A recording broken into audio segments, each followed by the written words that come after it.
பல்வேறு மட்டங்களில் பல்வேறு விதமாக அந்த கருத்து சம்பந்தமாக ஆராயப்பட்டிருக்கு. அவர்கள் அதை என்ன மாதிரி எடுத்துக்கொண்டார்களோ எனக்கு தெரியாது. அவருடைய பிரச்சனைகளை தீர்க்கிறதுக்கும் வளர்த்தெடுக்கிற தங்களுடைய வாழ்வாதாரம் வளர்த்தெடுக்கிறதுக்கும்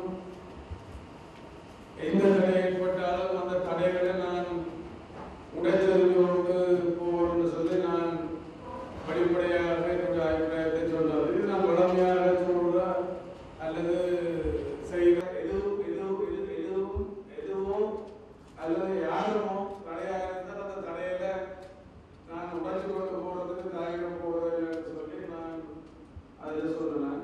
அது ஒருக்கா அதே அப்ப இதுல மற்ற கொண்டு வந்து இன்னொரு முக்கியமான விஷயம் ஏற்கனவே ஒரு 60 மில்லியன் நாங்கள் ஒரு 300 மில்லியன் கேட்டிருந்தாங்க.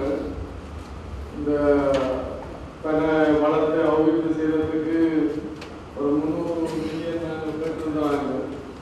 அப்போ இந்த வருஷத்துக்கு 60 மில்லியன் ஒதுக்கி இருக்கிறோம்.